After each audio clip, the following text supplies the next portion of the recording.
Assalamualaikum warahmatullahi wabarakatuh. Saya Sri Wulandari, CGP Angkatan 11, SMP 7 Cimahi, Kota Cimahi. Pada kesempatan kali ini, saya akan mewawancarai kepala sekolah dalam menunaikan tugas demonstrasi kontekstual modul 3.1 tentang pengambilan keputusan berbasis nilai-nilai kebajikan sebagai pemimpin.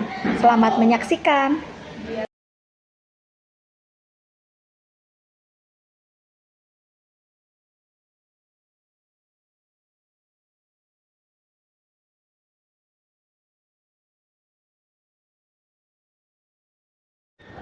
Assalamualaikum warahmatullahi wabarakatuh. Selamat pagi Bapak. Terima kasih hari ini telah meluangkan waktu untuk diajak berdiskusi mengenai terkait tugas saya mengenai CGP, Pak. Iya, siap. Yaitu mengenai pengambilan keputusan berbasis nilai-nilai kebijakan sebagai pemimpin di sekolah yang Bapak pimpin. Yang pertama, Pak, kita mulai aja ya, Pak. Siap. Selama ini bagaimana Bapak dapat mengidentifikasi kasus-kasus yang merupakan dilema etika atau rujukan moral? Oke. Kita membahas tentang etika dan moral, tentunya berhubungan dengan perilaku ya. Tentunya saya sebagai pemimpin berhubungan dengan guru, pegawai lapangan, pegawai usaha, dan tentu siswa. Nah, untuk mengidentifikasi masalah-masalah itu, tentu saya ada yang secara langsung dari sendiri, ya, melalui pengamatan itu. Pengamatan. Yang kedua, tentu saya mengidentifikasi dari sumber-sumber wakil kepala sekolah, tentunya dan tidak punya laporan bagaimana keadaan sekolah. Tentunya bisa langsung dari wali kelas, mungkin ada informasi teman guru yang tentunya harus ada perbaikan dari perilaku atau dari BP, dan tentu mungkin saya tidak menutup kemungkinan sumber dari siswa gitu. Ada guru yang pernah melaporkan guru yang tidak enak mengajar, itu juga perilaku yang perlu ditangani.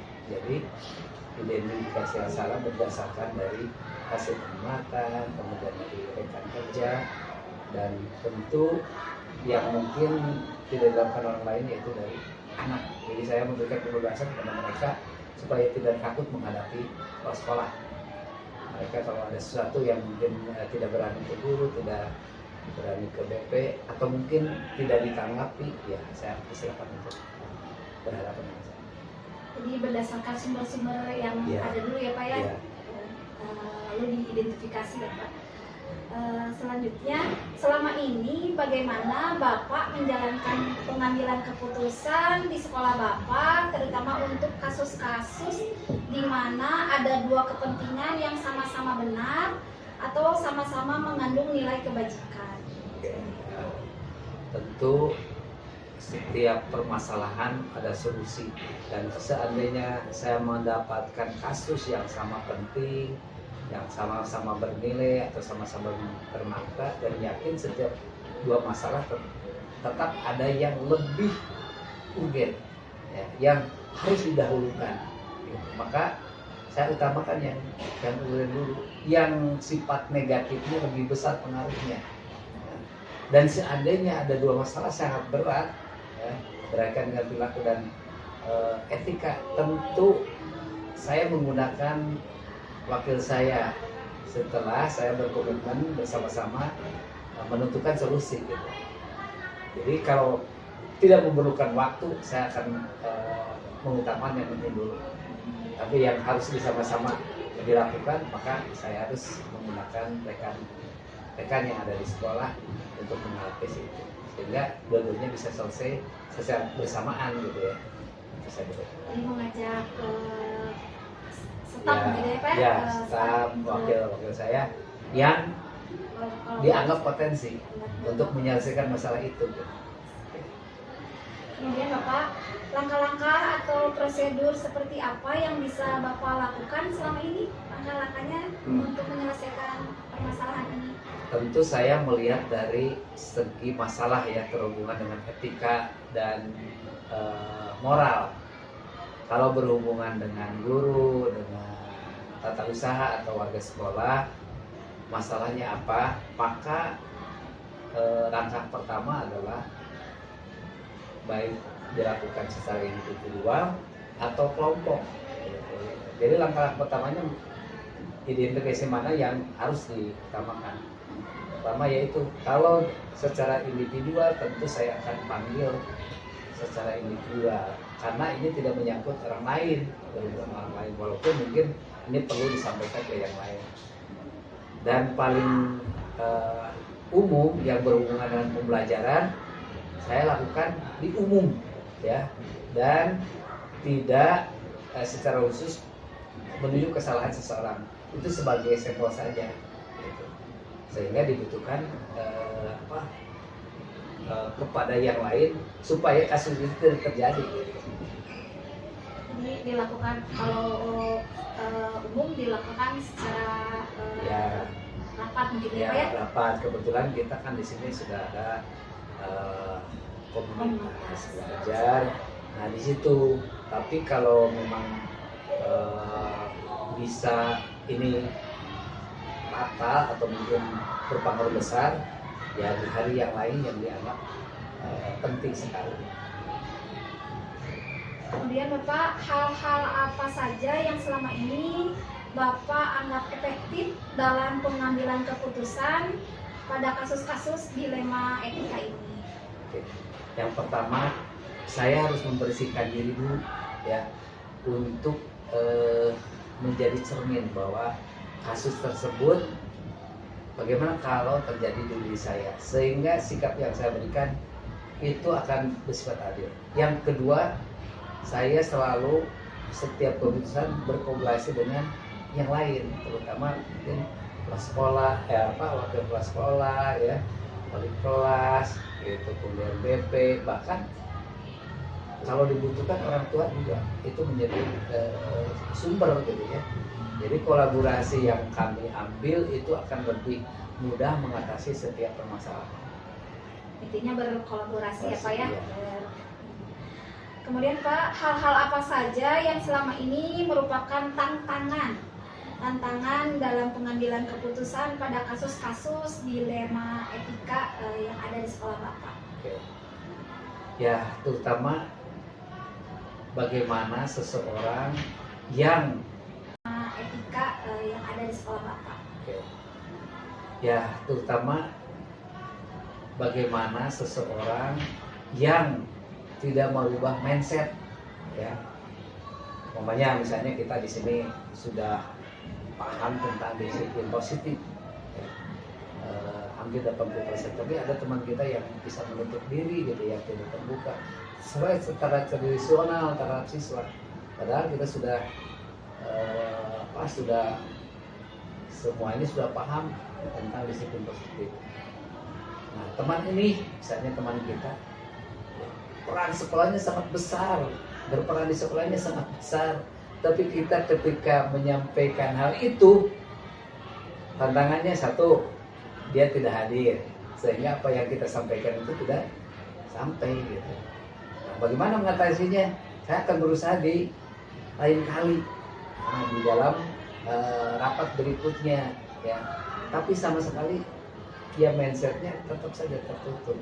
Nah ini kerjaan kita sama-sama nih. ya tahu kan ya, masalahnya kan gitu ya. Jadi ya itu tantangan yang paling besar. Sementara kalau saya tegur secara pribadi itu akan berdampak negatif juga. Khawatir dengan kerja dia yang sangat lumayan, sangat bagus, itu menjadi ngepel. Jadi saya harus sedikit-sedikit. Nah ini ya kayak kita bersama. Itu yang menjadi dilema ya. Ya, dilema. Ya, di sisi lain kalau ditegur takut akhirnya dia jadi down, bekerjanya menurun, padahal dia itu fungsinya sangat besar sekali gitu, di kita ini dibandingkan guru lain lah gitu ya. Bagaimanapun kita mengakui bagaimana perannya. Di sisi lain tertutup mindsetnya dalam perubahan. Nah ini dilema. Tapi insya Allah kita berusaha untuk terus secara terus-menerus, bosan tidak bosan, untuk melakukan memberikan informasi kepada saya. Mengajak ya Pak ya? Iya. Betul. Kemudian Pak, apakah Bapak memiliki jadwal tertentu dalam mengambil sebuah penyelesaian kasus ini? Kemudian apakah Bapak langsung menyelesaikan di tempat atau memiliki sebuah jadwal untuk menyelesaikan sebuah prosedur seperti yang dijalankan? Saya melihat kasus, ya. Saya melihat kasus. Seandainya kasusnya mendesak dan harus ditegur saat itu, maka saya lakukan dengan pertimbangan punten, tidak merendahkan dia, tidak dipermalukan, itu akan saya lakukan. Jadi setiap kejadian pasti ditegur di saat itu. Yang kedua, tentu saya membuat jadwal tapi tidak secara rutin, karena kasus ini kan tidak rutin juga ya. Setiap kejadian ini harus dipanggil secara pribadi, maka saya merencanakan pertemuan dengan orang tersebut untuk membicarakan sering mengapa berperilaku begini, mengapa berperilaku begini. Contohnya dengan teman-teman kita yang kemarin saya komunikasi dengan guru olahraga ya, dan tentunya menjadi keresahan buat masyarakat. Misalnya saya hentikan dulu, tolong untuk 3 bulan ini tidak tenang. Mereka sangat menerima gitu ya, walaupun mungkin ya tadinya ya kesal juga lah gitu. Tapi kalau kita diberi pemahaman ini bukan ilmu dengan kepala tapi orang tua yang terima kasih di sini guru olahraganya baik gitu ya, kalau kita itu. Nah, itu yang sulit. Tergantung kasusnya juga Kasus. ya Pak. Oke, kemudian ada yang kasus yang tentunya harus ditangani bersama, ya, artinya ketika rapat khusus. Nah ini jadwal kita sebetulnya ada, yaitu setiap kumpul, ya. Di situ saya kalau ada kasus yang berhubungan dengan pembelajaran, penanganan siswa, secara umum saya sampaikan di situ, ya.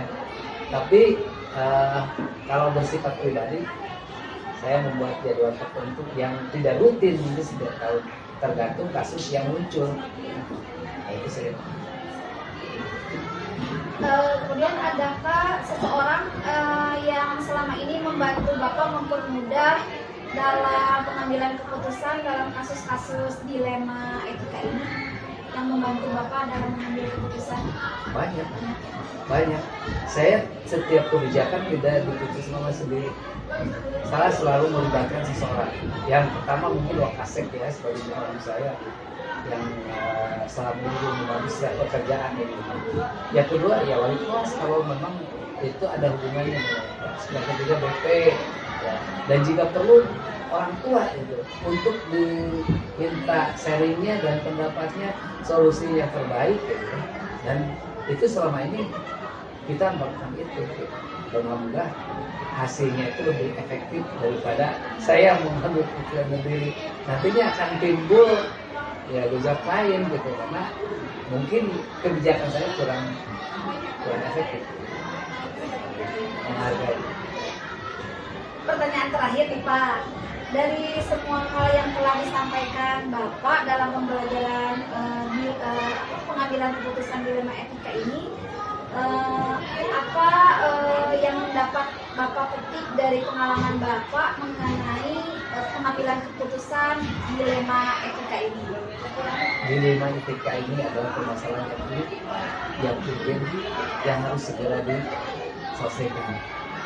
Dan sebab itu tema ini sangat menarik buat saya ya, karena justru dengan permasalahan ini akan menimbulkan ketenangan, kenyamanan di sekolah, kenyamanan dengan rekan kerja, kenyamanan yang berdampak pada siswa, ya kenyamanan sekolah. Sehingga ini menurut saya sangat penting dan harus diselesaikan. Di sisi lain pembelajaran buat saya, setiap kasus adalah pembelajaran bagaimana menyelesaikannya, dan pengalaman ini mungkin akan memudahkan untuk masa depan. Alhamdulillah Bapak, banyak ilmu yang saya dapat dari pengalaman Bapak sebagai pemimpin di sekolah kita ya Pak ya. Iya. Terima kasih dukungan atas semua yang Bapak berikan kepada kami. Alhamdulillah, mudah-mudahan Bapak selalu sehat. Amin. Sukses selalu untuk Bapak. Assalamualaikum warahmatullahi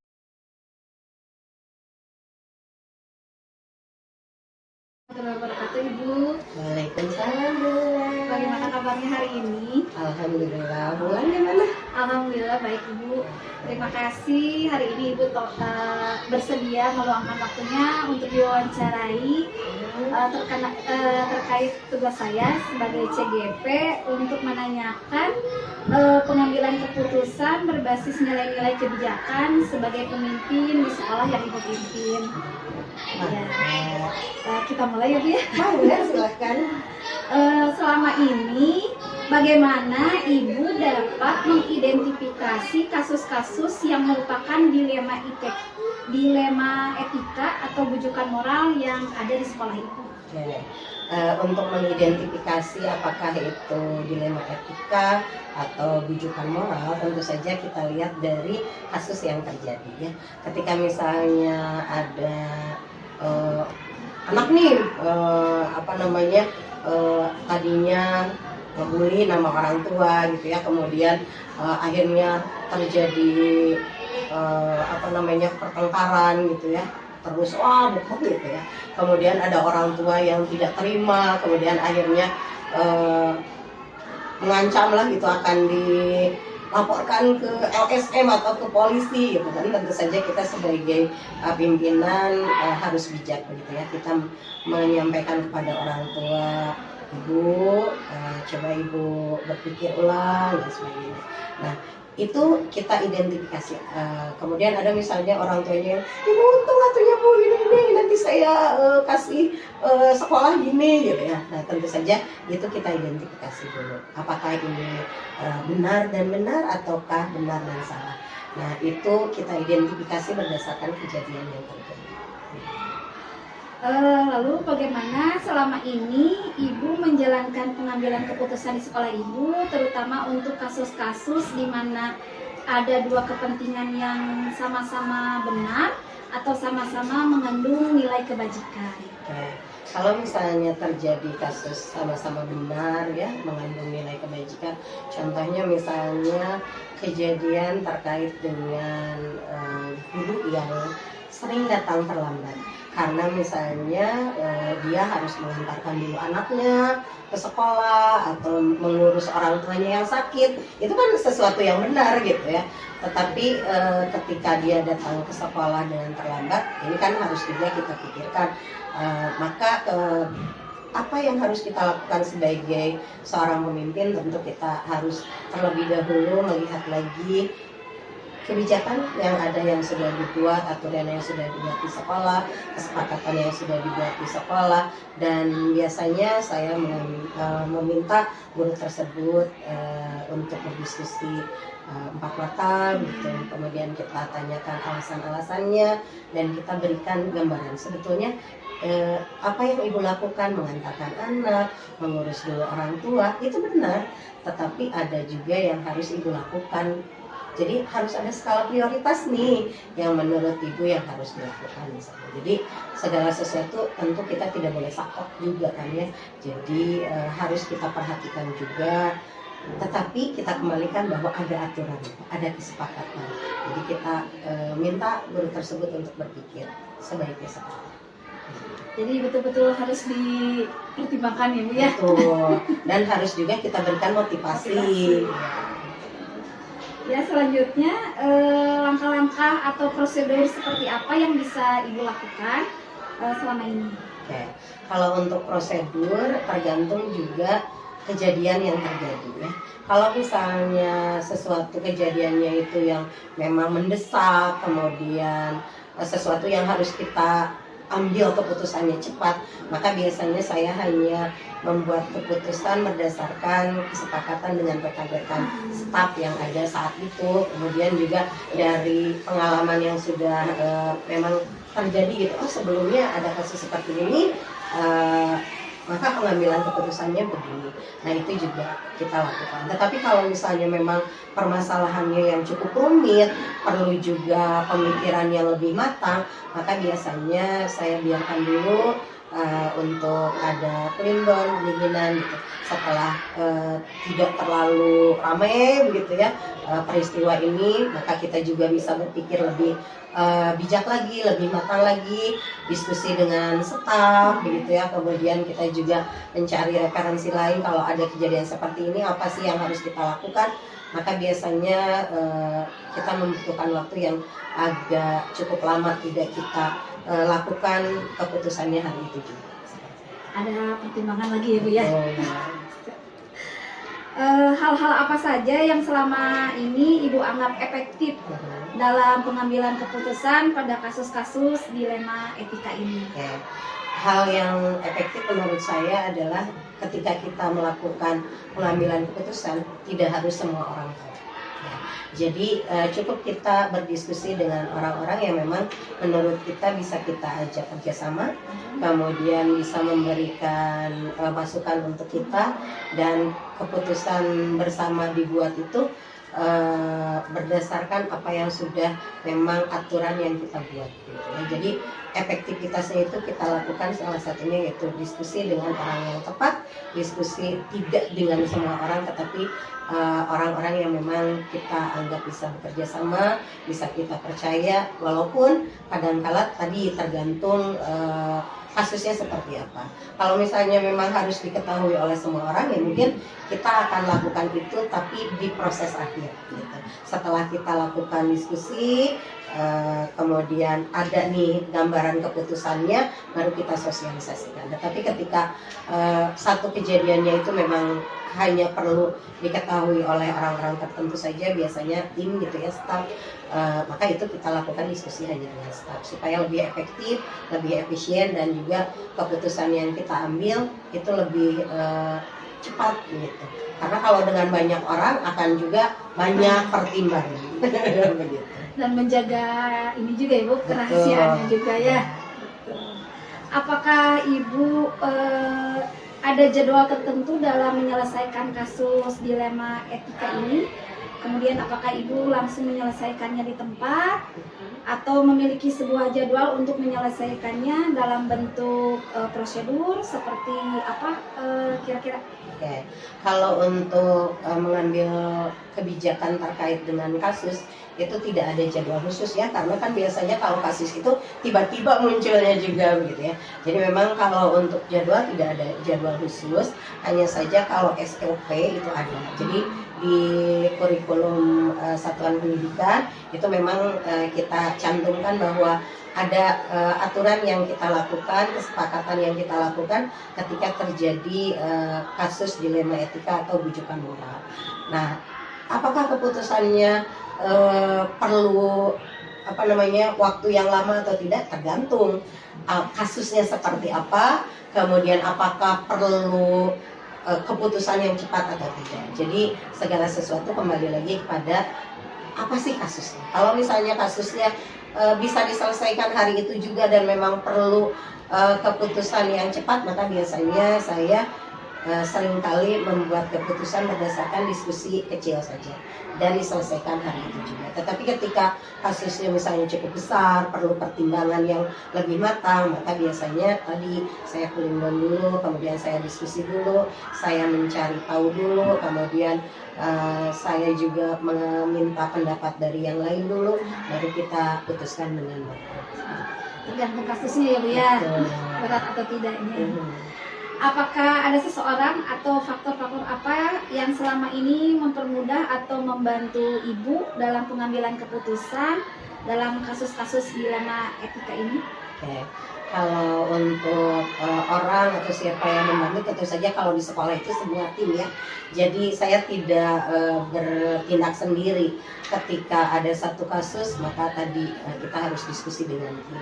Saya juga seringkali meminta pandangan dari yang lain yang saya anggap lebih mumpuni, lebih pengalaman. Misalnya saya bertanya kepada kepala sekolah yang terdahulu, kemudian saya juga seringkali diskusi dengan orang tua siswa yang saya anggap sepuh gitu ya, atau juga saya juga koordinasi dengan yayasan kalau misalnya ini kasusnya terkait dengan kepentingan sekolah gitu ya. Jadi banyak sebetulnya yang saya anggap mereka memberikan warna ketika saya mengambil sebuah kebijakan. Jadi banyak berkomunikasi dengan Betul. orang-orang yang sudah berpengalaman ya Bu ya. Pertanyaan terakhir Ibu, dari semua hal yang telah disampaikan Ibu, pembelajaran apa saja yang dapat Ibu petik dari pengalaman Ibu mengambil keputusan dilema etika ini? Oke.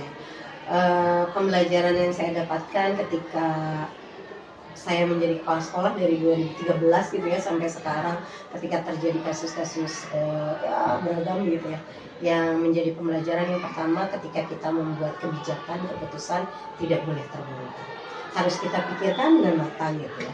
Walaupun kadangkala kita harus membuat keputusan hari itu juga, tapi tentu harus kita pikirkan sebaik mungkin. Kita diskusikan juga dengan staf apa sih yang harus kita lakukan. Jadi tidak boleh terburu-buru, harus matang.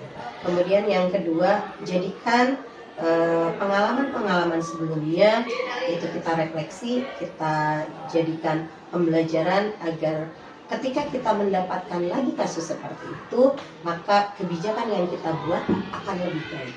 Kemudian yang ketiga, kerjasama.